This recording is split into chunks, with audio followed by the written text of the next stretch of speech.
Contemplations and Meditations given by Sri Bhagavan. For contemplation, everything arises from nothing. Everything is nothing. For contemplation, when you think of someone you love, that person becomes the symbol of pleasant sensations, memories, images. But that is not love. Become conscious of this, then you could possibly discover love.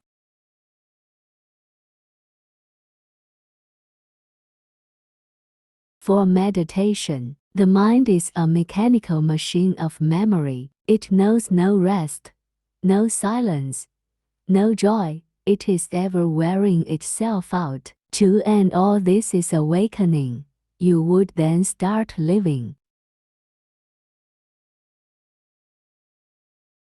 For meditation, the worry of yesterday gives rise to the worry of today. Yesterday perpetuates today and tomorrow is still yesterday. Just become conscious of this.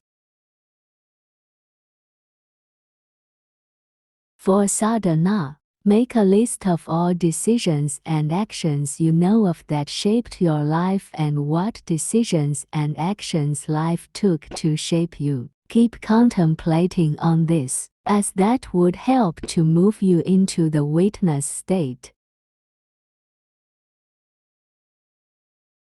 For contemplation, the mind is a storytelling machine. It continuously keeps telling stories. Keep discovering stories. See what happens. For contemplation, discover the charges and conditioning that control your relationships. Become conscious of them. As you become conscious, become aware at the time of their interference. As you do it, your negative programs would dissolve. Your inner world and external world would change. See it for yourself.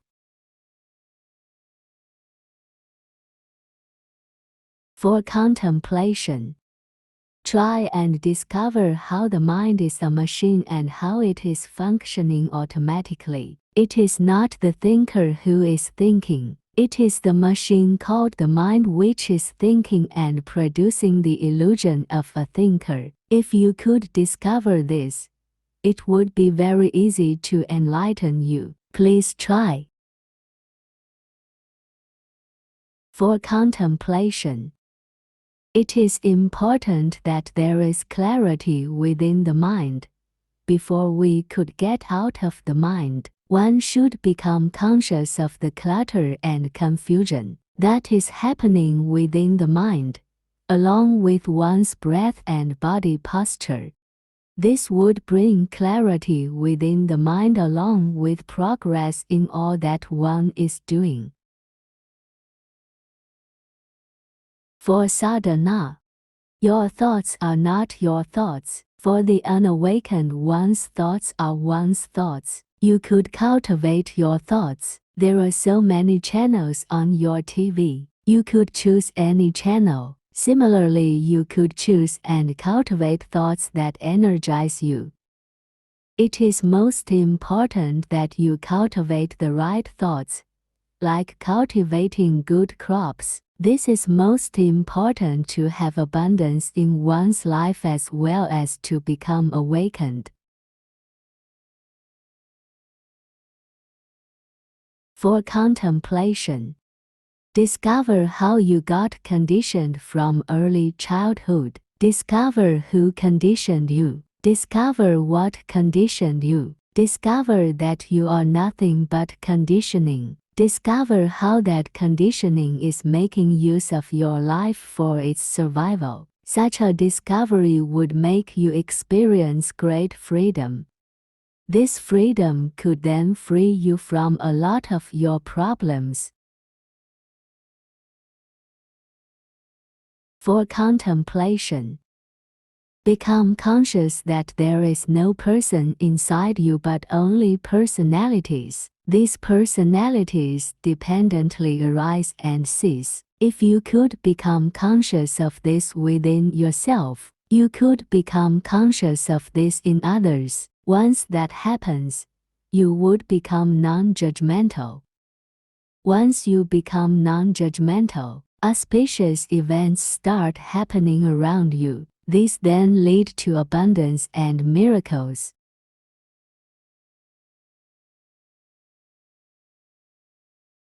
For contemplation, try to become conscious of the thought process where you discover that psychological suffering is only a thought process. See what happens.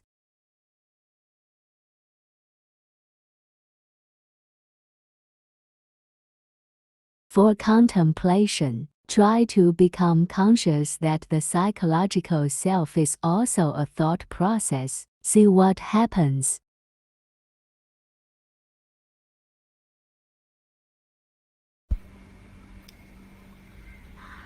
May you all be protected from the coronavirus.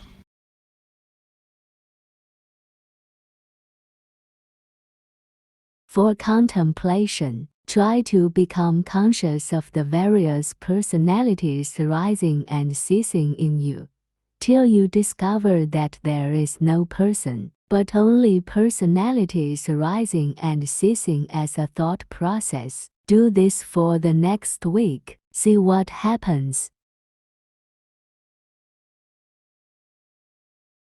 Sri Bhagavan. In order to help the Amma Bhagavan family, we have launched Sri Amma Bhagavan Healing Family. In order to help you post with your pictures and country name, you could write in any language. Don't write the problem, just thank for the solution. We are there to help you.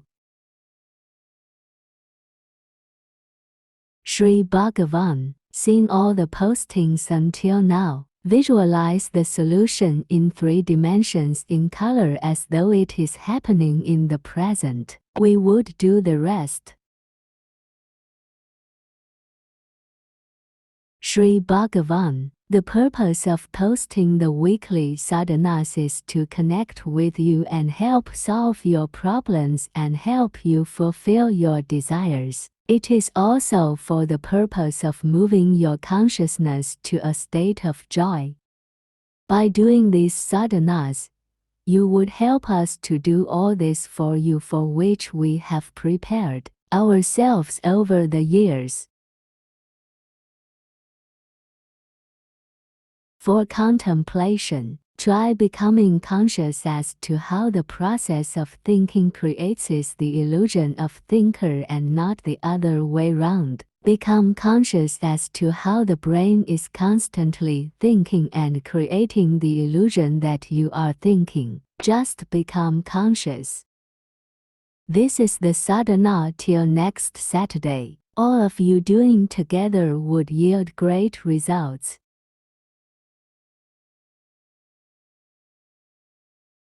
For contemplation, become conscious of the crowd inside you. They are talking to each other all the time. This is the inner dialogue. If you become conscious of the conflicting inner dialogues, you would learn to accept them as different points of view and each true at their level. They are different perceptions true at their level and not wholly true. No such truth exists. If you become conscious of this, there would be peace and harmony in the dialogues. This would lead to peace and prosperity in your lives. Sri Bhagavan. In order to make it easy for our dear family members, Dasa would post here the excerpts from my earlier answers. He would also be posting 2 miracles. One a miracle for a worldly problem and another for spiritual growth, which could help you to have similar miracles. For meditation, how simple it is just to live. There is great happiness in not wanting, in not being something, in not trying to get somewhere. It is important that you don't try to live like that. You should live like that, but it is not possible. A neurobiological shift must happen. This is possible only through a mystical surgery, whose effects are physical. This meditation is only to get you ready for a mystical surgery if you want it. We are here only for carrying out this surgery as we have already done for hundreds, with much love. For meditation, caution, do not try to practice what is posted here. It is for you to know such states exist. It would become your reality after the mystical surgery. The mystical surgery would be done once you are ready for it. Meditation, when the brain purges itself of all thought, only then is there the joy of living and the silence of creation. The mind is not silent as long as it is striving to become this or that. It would be very helpful while doing the mystic surgery if you had committed to memory what is posted under meditation in your language. For meditation, have you noticed that for the mind to arrive is to succeed, and the experience of success is ever the same, whether at the beginning or at the end? In all becoming, the experience is always the same. It is repetitive and nothing new. All becoming has to end to start living. Meditate and discover the truth for yourself. We would put you in that state through our mystical surgery. Love you all.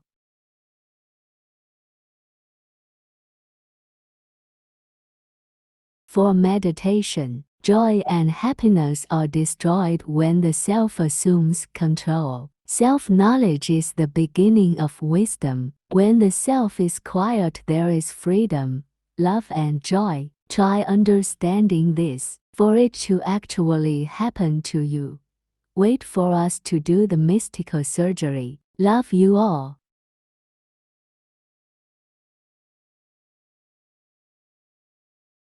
For meditation, to experience freedom and joy, one has to die to everything. To think about love is to destroy love. Just try to see how it is not true to you. Wait for the mystical surgery. Love you all.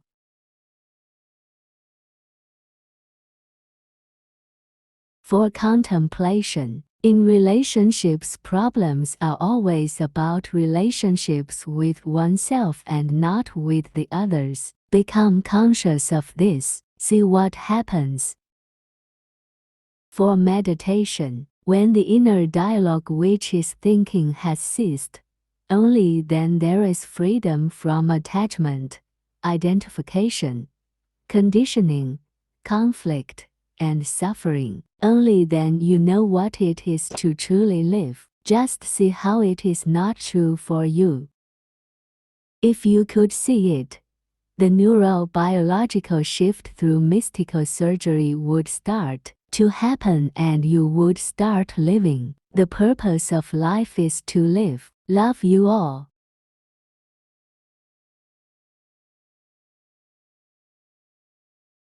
For contemplation, become conscious of the fact that not able to face suffering is suffering. For meditation, we had gone for a walk on the beach. The morning air was still. There was no other human presence on the beach. The sun had risen and it was a huge golden orb.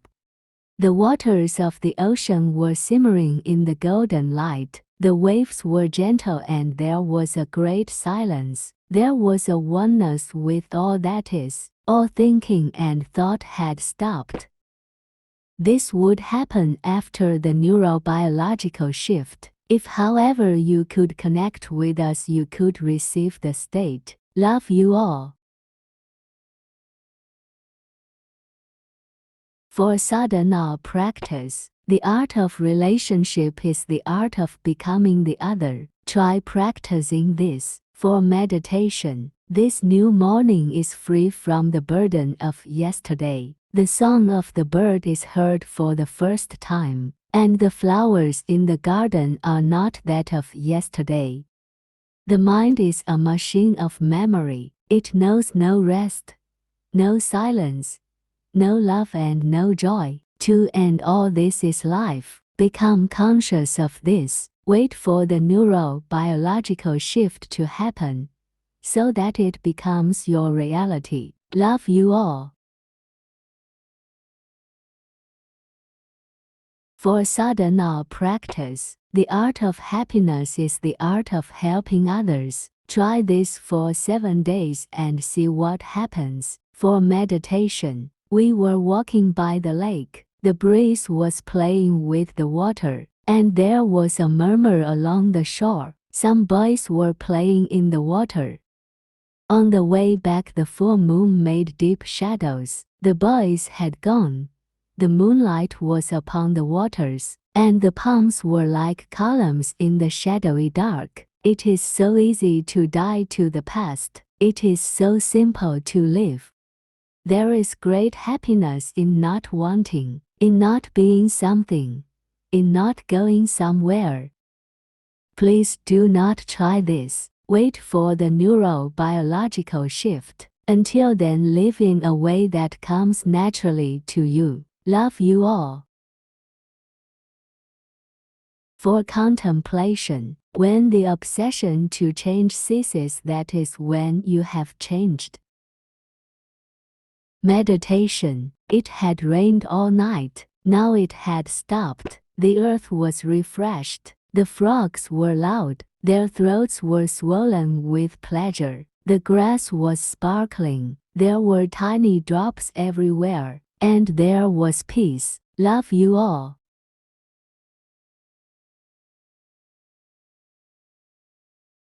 For contemplation, it is the seeking for perfection that blinds you to the truth, that you could only be perfect as you are. Love you all.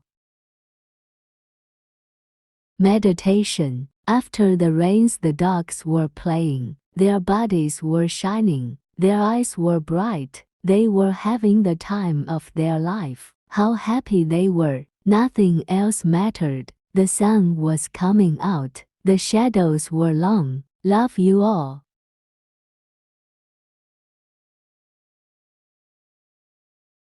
For contemplation, suffering is a thought. For meditation, one was walking on the mud road. Ahead, a village woman was walking with a basket on her head. She was followed by a dog which occasionally barked. There were mountains in the distance. Slowly thoughts became less and less. Finally thoughts stopped altogether. One had become the woman carrying the basket on the head. The dog's bark was heard inside. One had become the mountains. There was the silence of the ages. Love you all. For contemplation, suffering is a story. For meditation, we were walking on a busy road unnoticed. There were a lot of vehicles passing in opposite directions. People were hurriedly going around in all directions. They hardly took notice of what was happening around them. 2 crows on a rooftop were arguing about something. A mother was feeding her young child some eatables. 2 men were shouting at each other and a policeman was watching them. Thoughts were slowing down. All the different scenes became one scene. All of a sudden, each of the scenes came alive. The body had vanished. All the vehicles were going inside one and coming out of one. One became the arguing crows. One was the mother feeding the child. The 2 men were no longer fighting outside.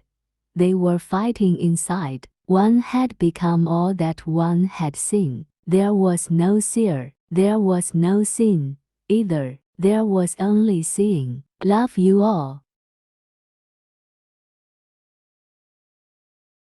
For contemplation, watch your words.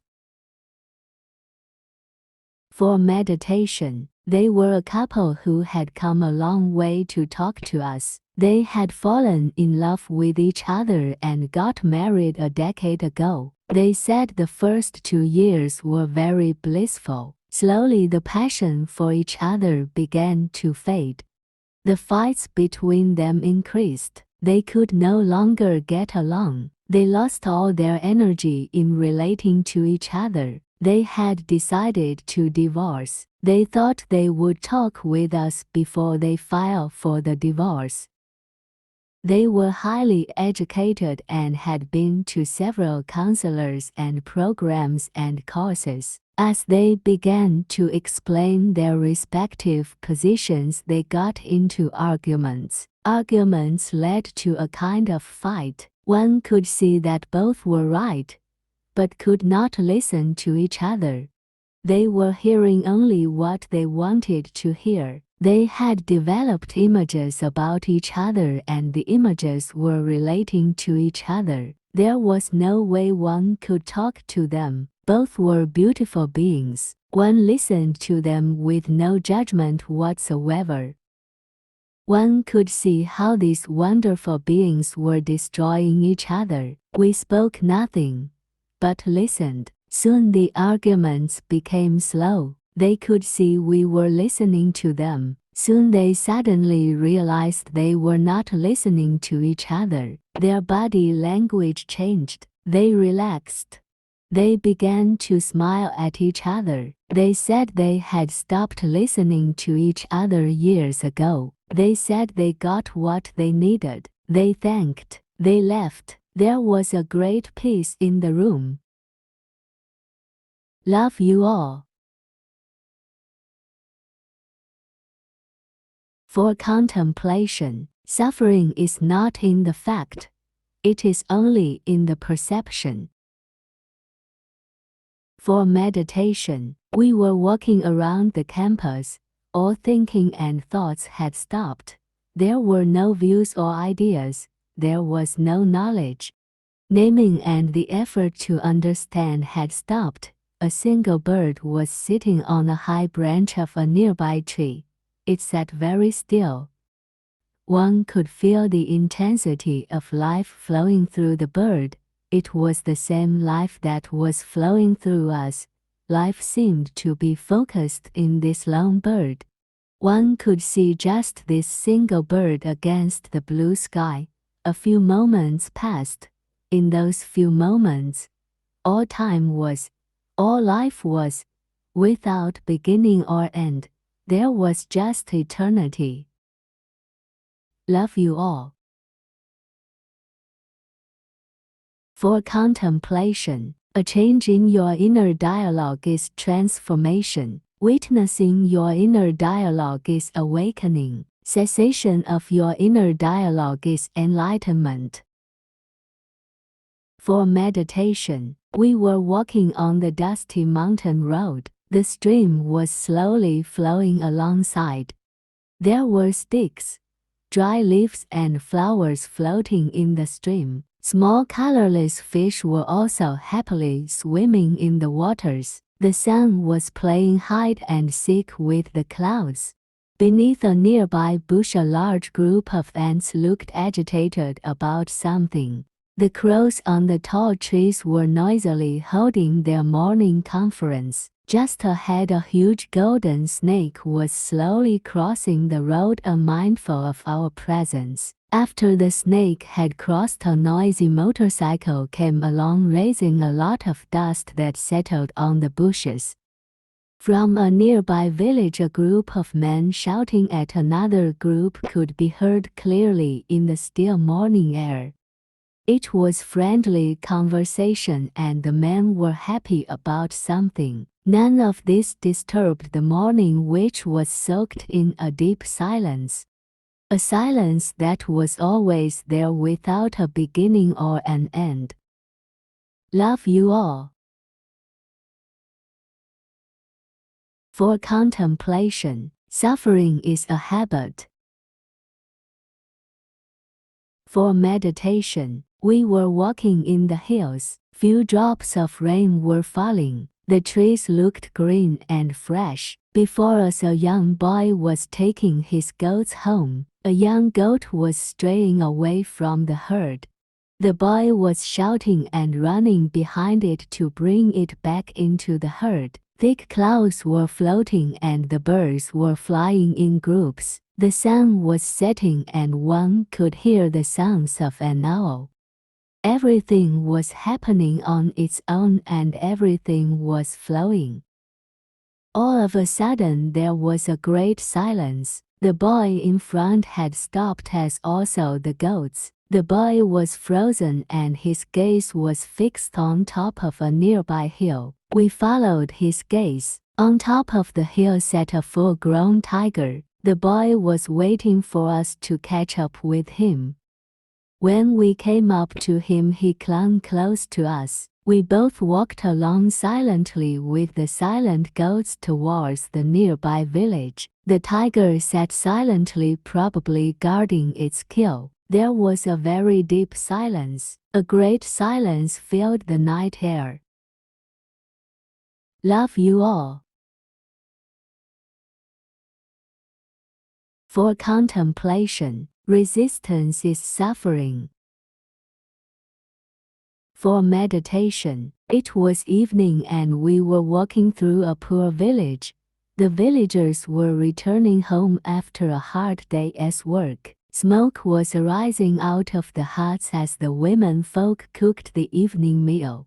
Children who were playing looked at us with curious, friendly eyes. The dogs were skinny with their tails tucked in between their legs and heads held high, ready to run at the slightest sense of fear. There were lots of bushes and every now and then a single flower could be seen. As one saw the flower, it was as though one was in heaven. Some men were sitting and talking about their problems. Some others were playing some game. Presently a bunch of happy young girls came chatting in the opposite direction.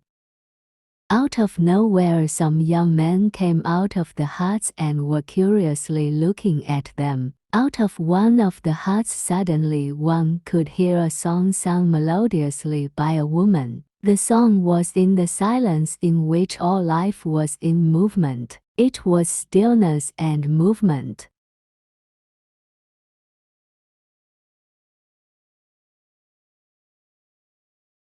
For contemplation, there is just suffering.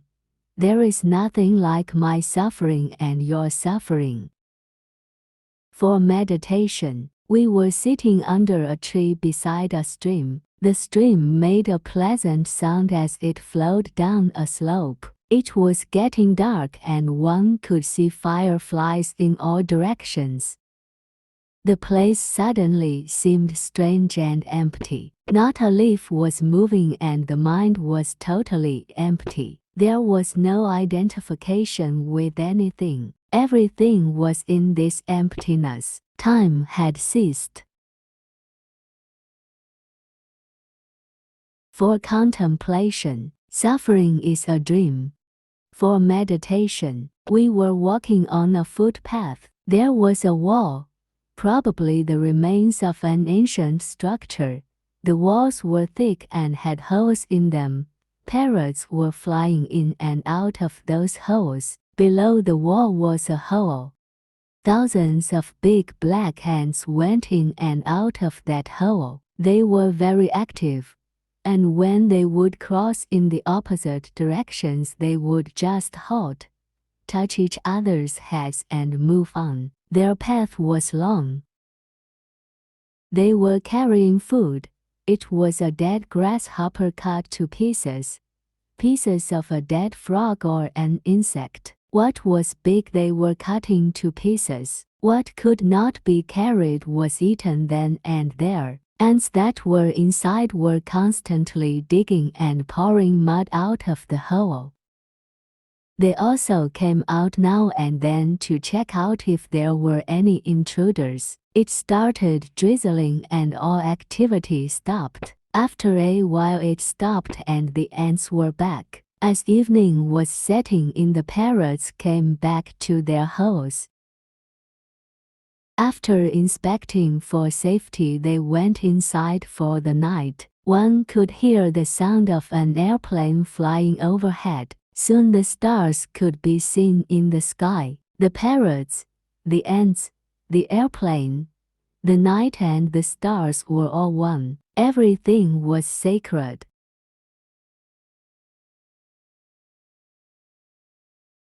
For contemplation, suffering arises when meaning and purpose are lost.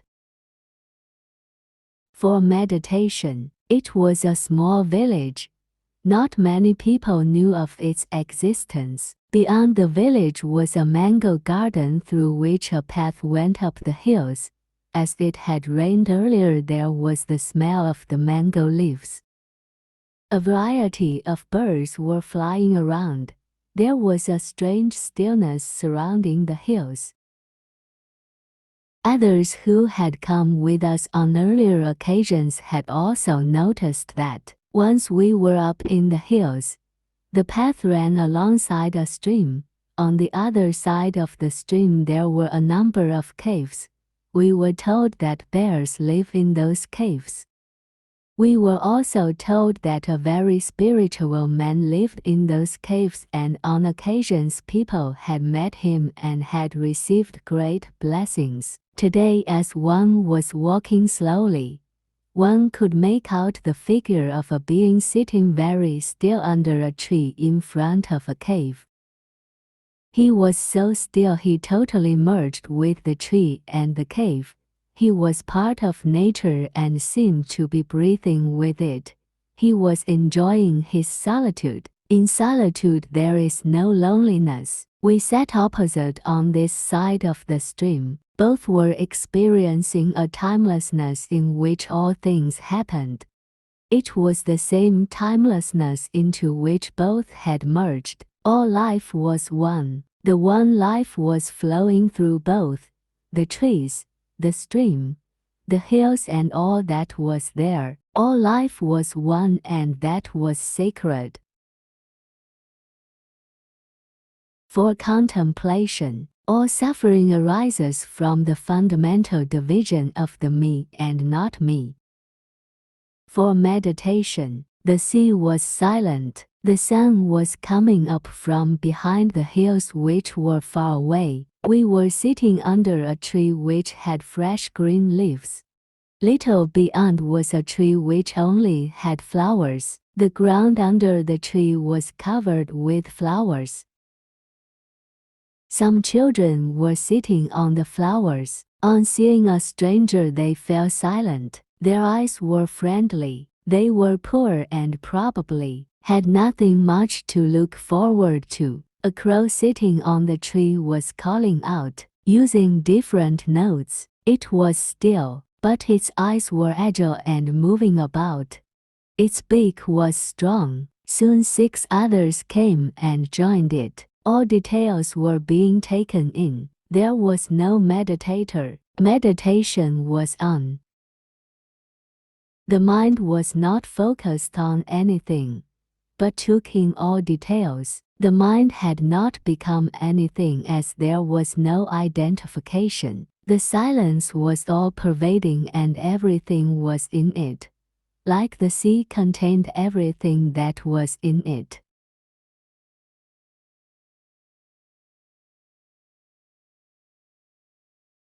For contemplation, running away from suffering is suffering. For meditation, the road continued downward towards the sea. On both sides of the road there were big bungalows. An elderly man was sitting under a tree holding a big dog on a leash. The dog looked powerful and well-fed. The man was looking weak and depressed, wearing dirty clothes. It was obvious that the owner of the dog considered the dog more important than the man. The dog knew it. As the evening progressed, all things became more intense. All the senses were becoming more sensitive. Thought was getting drained out. The senses were separating. Without the watcher, the senses were free. They had a life of their own.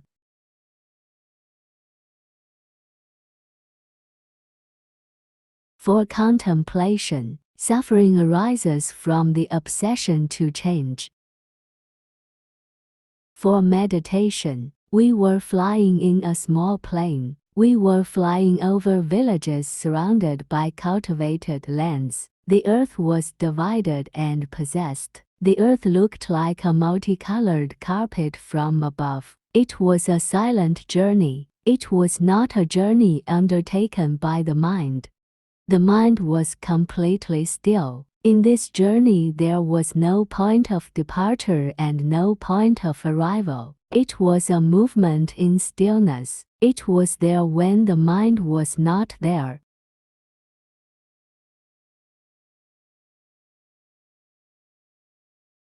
For contemplation, all psychological suffering arises from hurts, and all hurts are the same.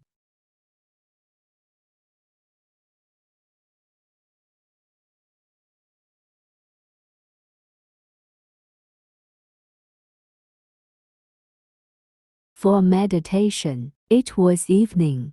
A breeze was coming from the ocean. We were sitting on the beach watching the waves. A little away from us sat a few people.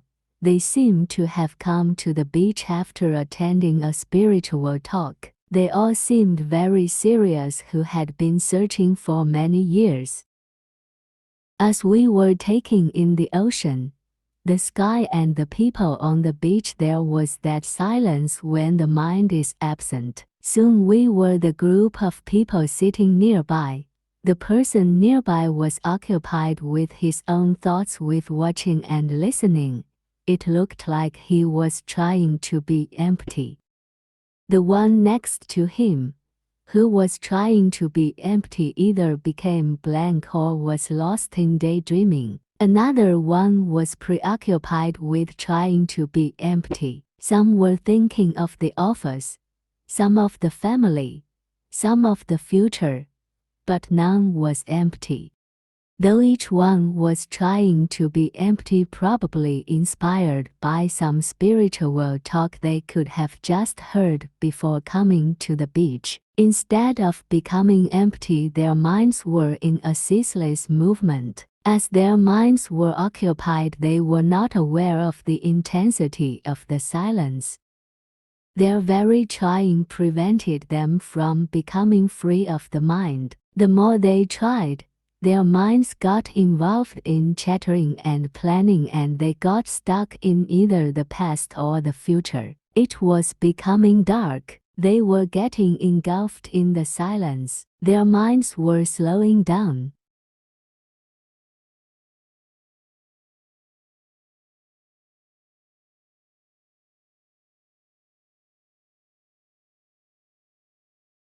For contemplation, you are the reason for your suffering, not the other.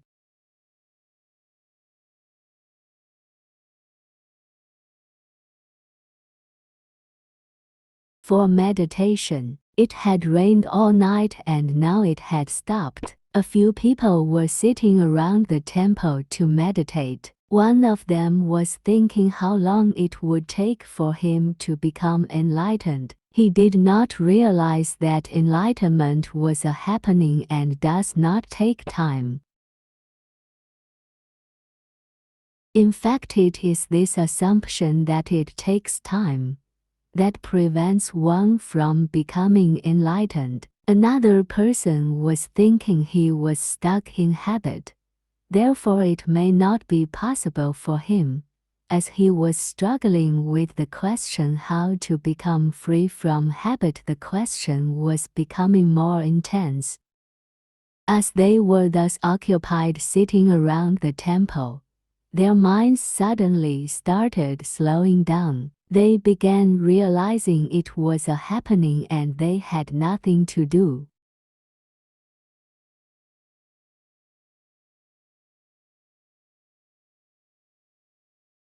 For contemplation, suffering arises from a craving to be loved.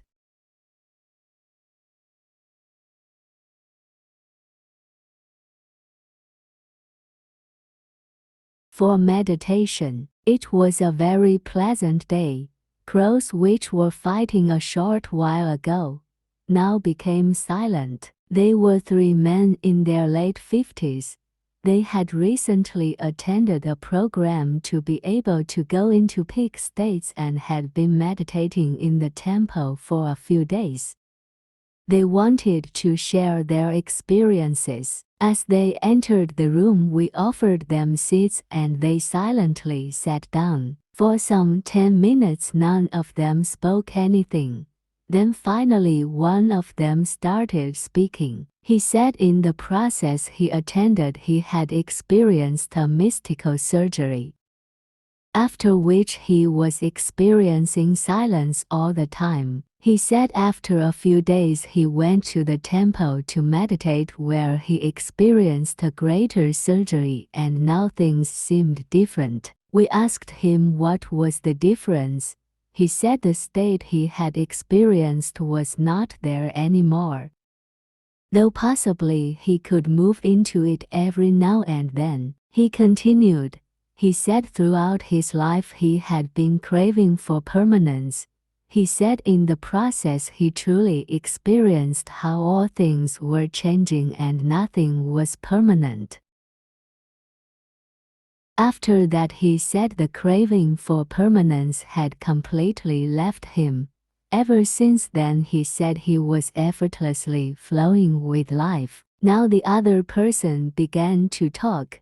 He said he would keep it brief. He said while in some ways the process was the same, his experience and realization was that the future was only the modified past.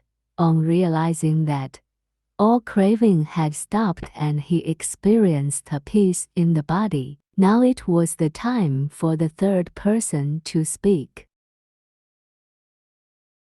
He said he had been running and seeking for enlightenment here and there and had wasted his life. He realized after the mystical surgery that what he was searching for did not exist. Now free of the search, he said he was feeling free to live. All 3 of them expressed deep gratitude and took leave. As they left, it started to rain and there was a deep silence.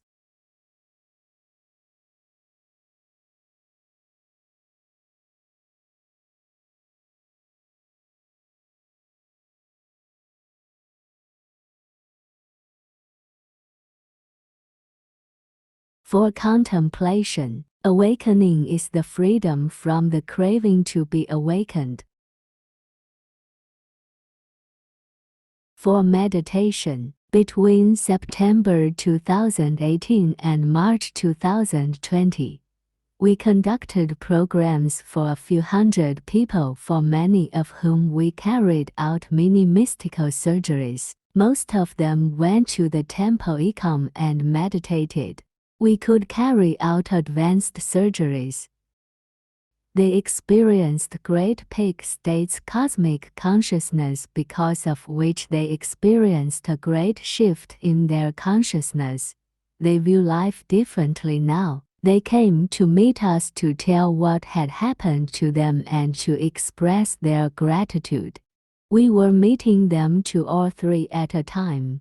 Then came the corona and everything stopped. Every week we would provide you with excerpts from my conversations with them. We will keep it brief.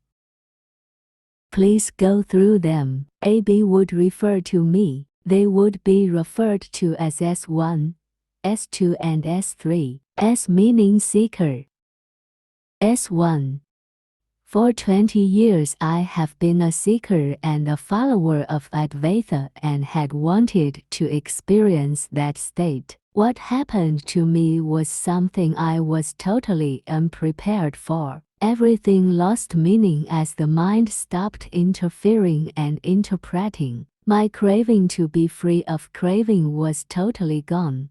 The sense of I amness is gone.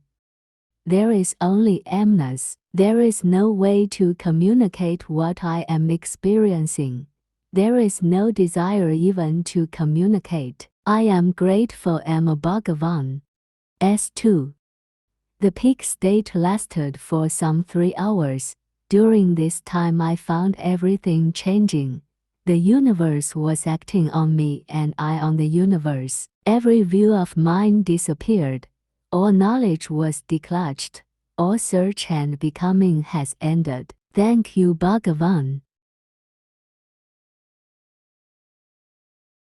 For contemplation, the illusion of separate existence is the cause of suffering.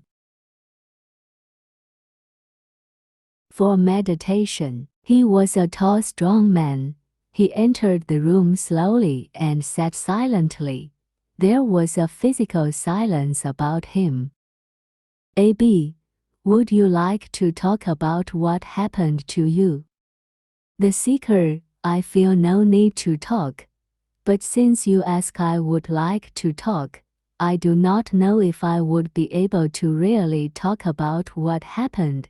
In a sense, nothing happened. I was born into a very rich family and had a very successful and fulfilled life. I began to wonder what is the purpose and meaning of my life. I attended talks of various teachers all over the world, read a lot of books and did various sadhanas very seriously. I attained a lot of clarity and benefited a lot.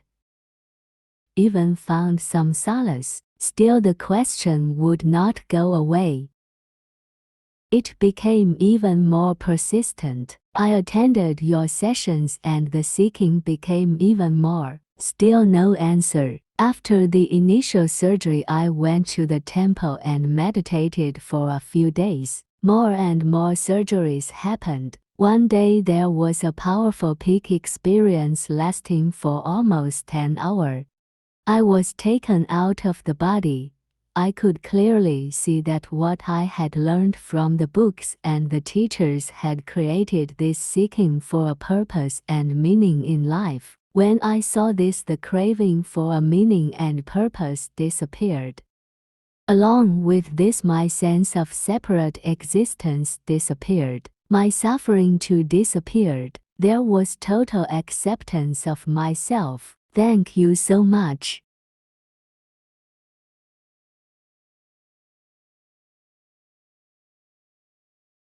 For contemplation, the universe is not the unknown but the unknowable.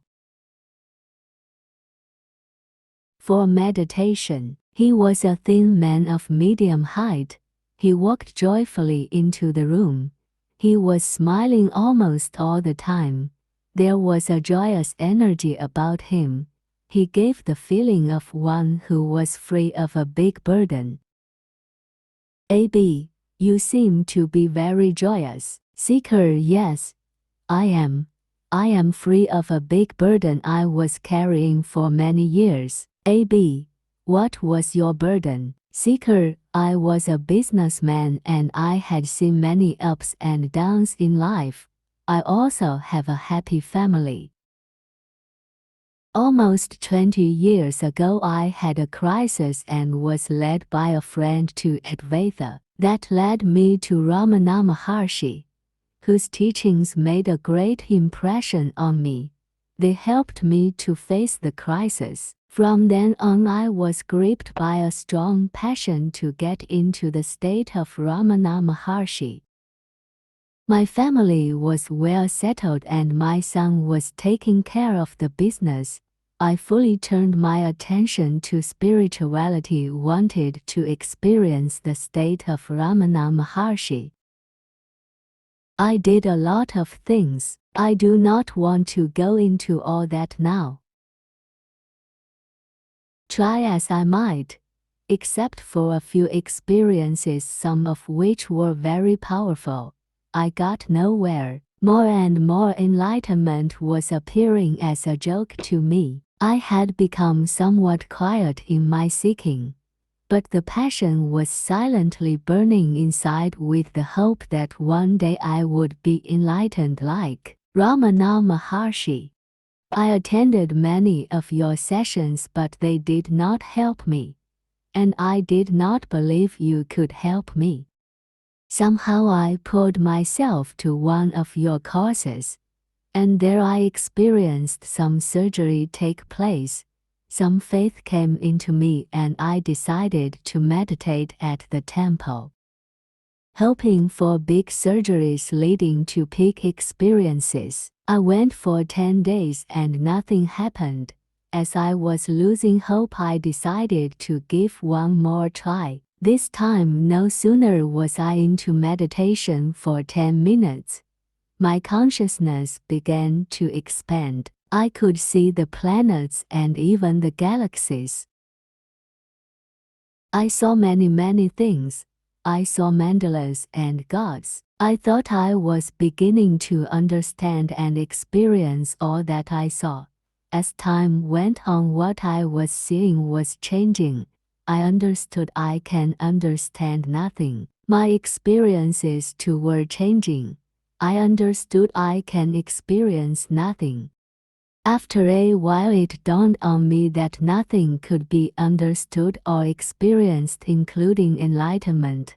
It seemed a joke once again, but this time it was real. The peak state slowly came down, even though I came down from the state. I knew once and for all that nothing could be understood or experienced other than what is put into us. The burden of craving for enlightenment was gone, and with it all other cravings, and with the cravings gone I was also gone as I was those cravings. I just live. That is why I am joyous. My heart felt gratitude to Amma and you.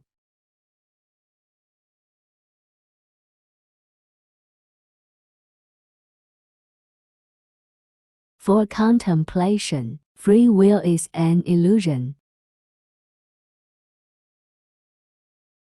For meditation, they were a friendly couple, probably in their early 50s. What was striking about them was their friendliness towards each other. The man began speaking. The man, I am her husband and not your follower. She speaks a language not known to you and I have come as her translator. The lady started speaking in a native language and the man began translating. We fell in love and got married. We are married for the last 25 years. Except for the last few months it has been hell for both of us. Since the first day of marriage, both of us tried separating several times but could not. Survival and social pressures kept the marriage going. We also have a daughter, which was one more reason we did not divorce. We used to fight every day over almost everything. He looked like a self-centered man who did not care for me. I thought he was in his own world. I tried understanding him but could not. I thought I should not react to him whenever he triggered me, but could not control myself. The same was true for him. The man nodded in agreement. However, 3 months ago we agreed to go for a divorce. It was at that time a friend of ours suggested that we attend a program of yours at Neiman. It had a great impact on me and I decided to go and meditate at the temple, hoping to experience what they called the peak state. I was there for 9 days and every day my experiences were becoming more and more intense. On the last day I could clearly see that I was a puppet and so was my husband. I could clearly see there was no free will and that it was only an illusion. Immediately I realized that both of us were not responsible for what was happening. At almost the same time my husband had a similar realization back home. The husband nodded in agreement. I could clearly see that there was no free will in the universe. There was nobody or anything controlling. Everyone and everything was influencing everyone and everything. There was no free will. This gave me immense freedom and I discovered I and my husband were one. The conflict of 20 years just disappeared. When I returned home, I was seeing my husband for the first time. The man spoke. I too saw her for the first time, and it has been so for the last 3 months. The lady, I feel this is so natural and wonder how I missed it all these years. Everything seems new. We feel we live in heaven. Both offered their gratitude and left happily.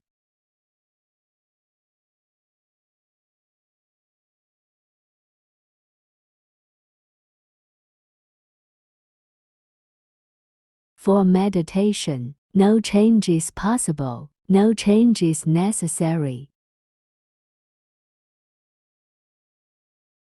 For meditation, he was a tall, thin, intense man. He gave the feeling of one who has just been set free. Seeker, I would like to introduce myself. I am 50 years old and an engineer by profession. For about 25 years I had been a communist. I always thought communism would change the world, as I wanted to see the world transformed. As communism failed, I moved into depression. I began searching everywhere and finally came to you.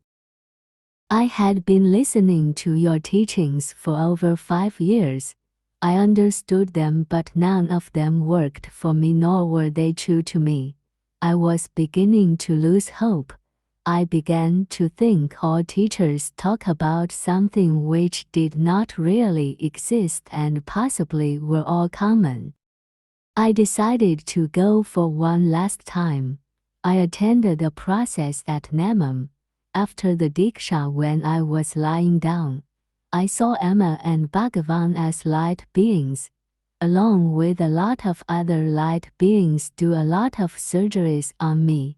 I was getting hospital smells. I understood nothing and experienced nothing. 3 days after I went home, I started experiencing peak states. Totally, I experienced 7 peak states. In all my peak states, I was taken out of the body. After every peak state, I had a powerful realization. First time, I was shocked to see I was outside the body and experienced great freedom. Second time, I had doubts whether it was real or my brain was hallucinating. I could not see Bhagavan, but Bhagavan was answering my doubts. Bhagavan said he would clear my doubts the next day. The third day, Bhagavan told me that he would show me certain things on earth about which I could have no idea. Bhagavan told me that when I got back I could check out if they were real. When I got back, I checked out through my contacts and found out all that I was shown was real. Now I knew what was happening was real. On the fourth day, I could see many of my dead relatives. They were happy to see me and I was happy to see them. We could communicate through thoughts. My father said he was very happy for me and I expressed gratitude for all that he had done for me. On the fifth day, I saw many gods and goddesses whose sculptures I had seen in temples. They were all real and I sought blessings from them, and they also blessed. All through Amma and Bhagavan guided me, though I could not see them. On the sixth day, I was shown hell. It was horrifying. I saw many people known to me undergoing torture. 2 giants came to pick me up. I shouted Amma Bhagavan and they immediately let me go. I found myself back in the body. On the seventh day, I could clearly see I was an inseparable part of all that is, and all that is was inside of me. I could experience the truth of the teachings. I could experience oneness with all that is. Everything was love. I saw everything and everyone as a puppet. Everything was perfect. I realized nothing could be changed and nothing need be changed. The peak states stopped coming. The realizations run my life. Life is no more what it used to be. It is a distant memory. There is no me to live in the present. The body lives in the present. Thank you, Amma Bhagavan. He did a Sashtang pranam 3 times and left. The rain started pouring as if from nowhere.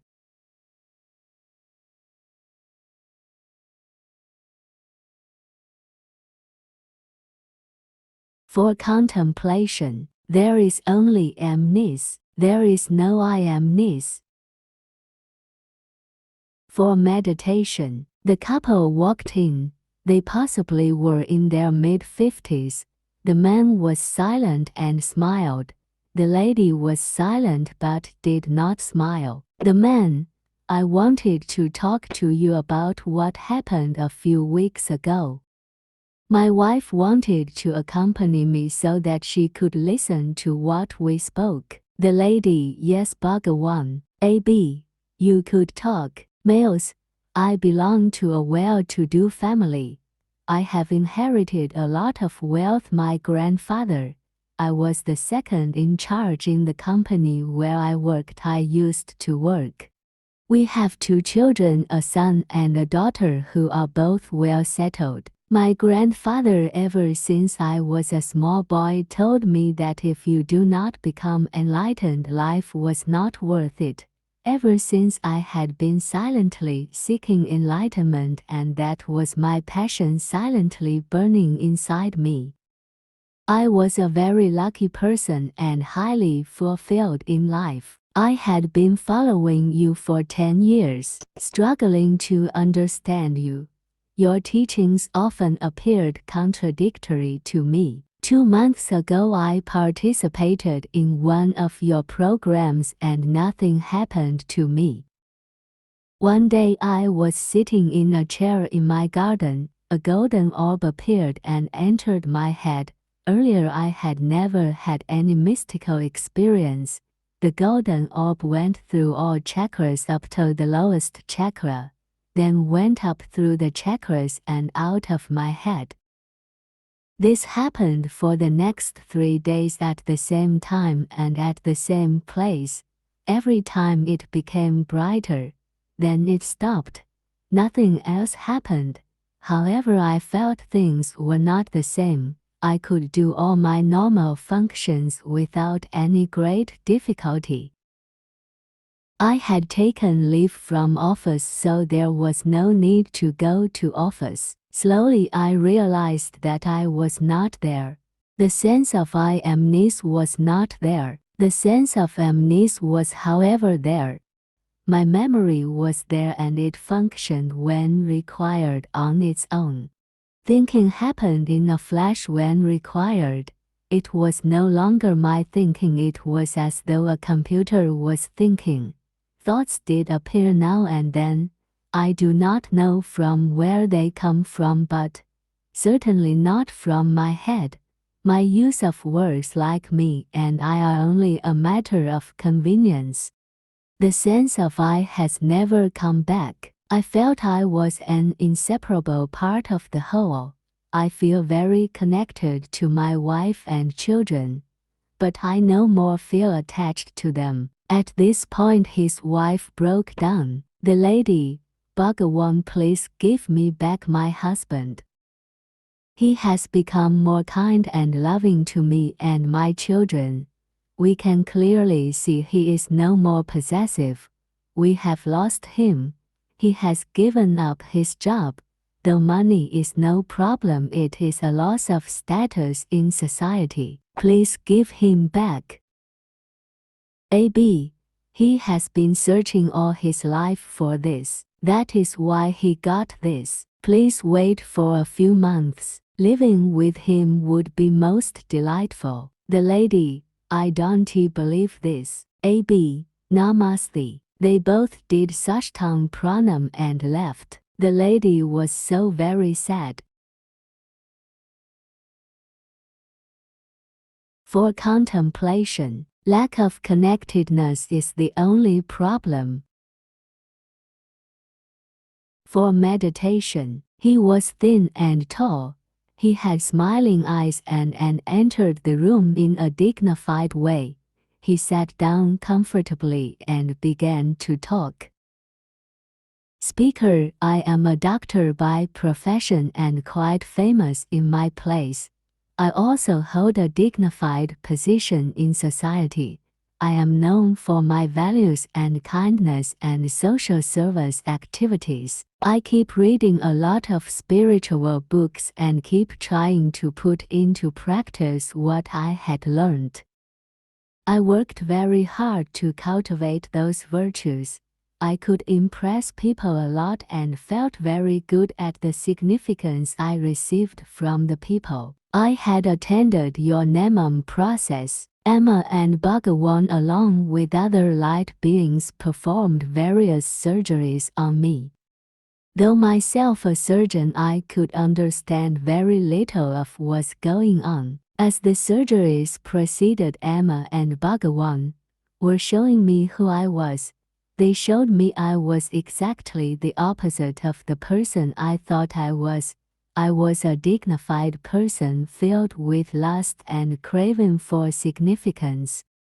Actually, I was ruthless and cunning but projected the opposite to people around me. I started defending myself and giving various explanations. The more I defended myself, more surgeries followed. All through, though Amma Bhagavan showed me who I was, they were totally non-judgmental. In the end, I saw who I was without any struggle to be different. Nothing else happened. A week after I came back, I found all those qualities I had been practicing had become real to me. I felt totally connected with people and everything. I was filled with overpowering love. I do not know if this were enlightenment or anything else. I do not wish to know or understand anything. I somehow feel everyone must get this. Then there would be no more problems in the world. AB. What do you want to do? Speaker, I would want to help others get what I have got. He expressed a deep sense of gratitude, did a long Sashtang pranam and left.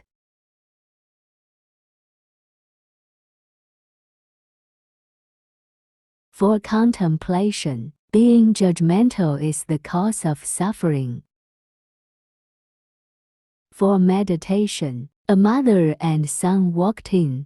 She was probably in her early 50s and her son was in his early 20s. Both of them sat comfortably and were at ease. The mother started speaking. The mother, I am a doctor and my husband is a doctor.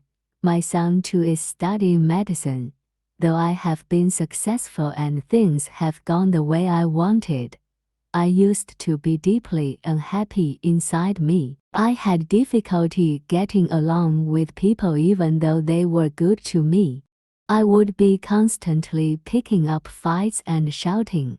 I was all the time seeing faults in people and pointing out those faults in the name of authenticity. I felt very righteous about myself. I had a very bad relationship with my husband and my son. The son nodded in agreement. The mother, I had been to many counselors and there would be some temporary improvement and I would once again be the same. I was losing interest in life and several times thought about committing suicide. However, the thought of my son and husband stopped me from that. They both were very good to me despite my behavior. I attended an online program of yours where they were speaking about relationships. At the end of it, they told us to take Diksha from your Srimurti. I took Diksha from the Srimurti in our puja room and was knocked unconscious. When I regained consciousness after some half an hour, I remembered nothing. I began repeating this and it had become an addiction. Few weeks ago I noticed a great energy and joy filling me which would not go away. It was there for no apparent reason. This was rather strange to me. Slowly I began to discover what had happened to me. I had stopped comparing and judging people. I discovered that when I was judging people, I was judging what I disliked in myself. Strangely, now I had accepted myself and accepted others as they were. Now it is such a joy to relate to people. Something has happened to my mind. It is no more functioning the way it used to function earlier. There is just love, and worry seems to have left my life. Simple things give me such joy which I never imagined. My son also seems to be living like that. The son, I am exactly in the same condition that my mother is. AB, it is such a joy listening to both of you. The mother, we never imagined life could be like this, and we did nothing to get here. You made it happen to us. We are ever grateful to you. They both did a Sashtang pranam and left.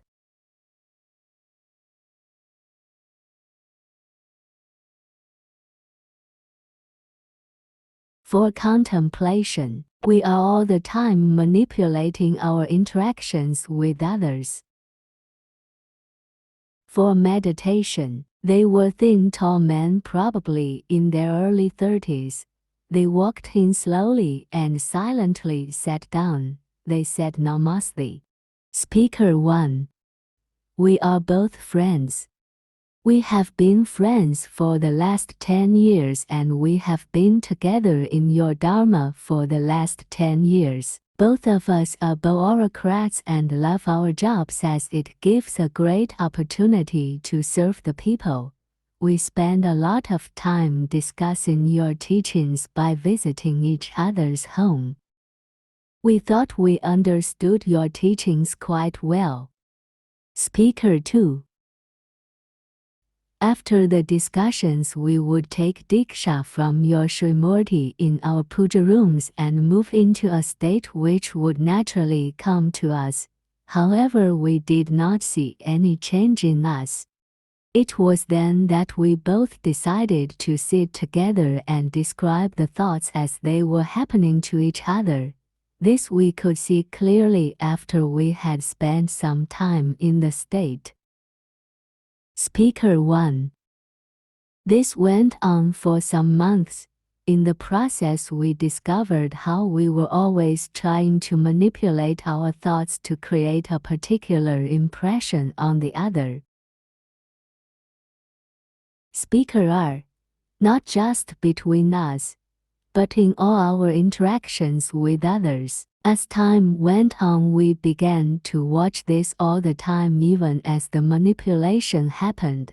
Try as we might, we could not stop this. We became helpless. Speaker 1. Then all of a sudden one day in one of our joint sessions it stopped. There was no more the urge to impress or manipulate to achieve a desired result. We spoke as it came. As this happened, we noticed that we felt a connection not just between the two of us, but in fact with everyone and everything. We lost all sense of alienation. We felt oneness with others. Speaker 2. This helped us enormously in our work. The state has remained with us ever since. Our lives have become very simple and there are no psychological needs. People coming into contact with us, especially when we are together, seem to get a taste of this. We thought we should talk to you about this. That is why we came. We are extremely grateful to you for what has happened to us. AB.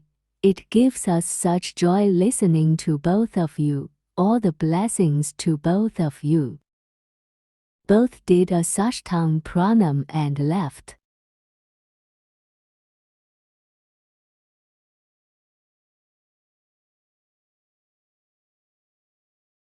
For contemplation, to die to the mind is to live. For meditation, a dignified man probably in his early 60s came along with a frail lady, who was his mother, and we were told she was in her late 80s. He held his mother gently and brought her inside. They were both offered chairs. He gently made his mother sit in the chair and sat in the chair next to her. They both did the traditional namaste and he started speaking. The seeker: I am a retired professor of philosophy at the university. I have taught philosophy for many years and have been a sincere seeker. I have been following your teachings for 2 decades.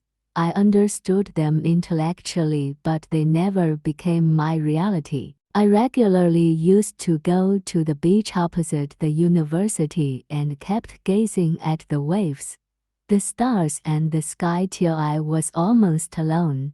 Then I would return home, which was nearby. I have 2 sons who are also professors and well settled. I receive a good pension and take care of my wife and mother. I used to wonder at your teachings as to how it would be if they become real to me. 6 months ago, as I was sitting on the beach, suddenly a group of people who were probably some tribals arrived on the scene. They were probably seeking the ocean for the first time and were lost in wonderment. As I was wondering at their wonderment, something strange happened to me. I was seeing the waves for the first time.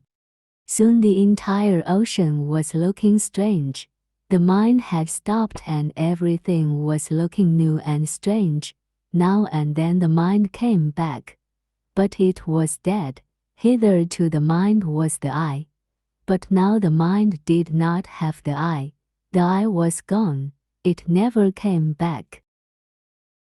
I have no attachment to anyone of anything, as the I does not exist. What is being experienced now has nothing to do with what I had imagined it would be when the I was gone. All my knowledge of philosophy was of no use and meant nothing.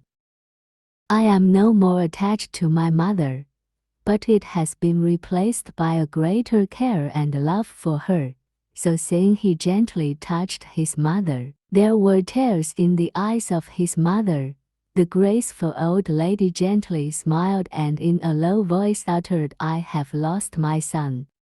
She said her time was coming to leave her body and that she wanted to see me for one last time before she left the body.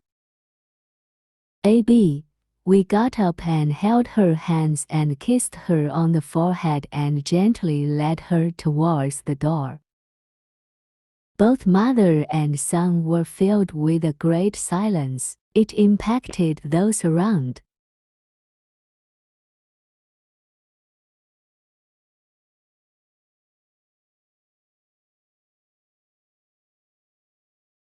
Dear loved ones, we suggest that you continue to contemplate and meditate on the teachings posted so far. We will continue to give the teachings after you have worked on the teachings given so far.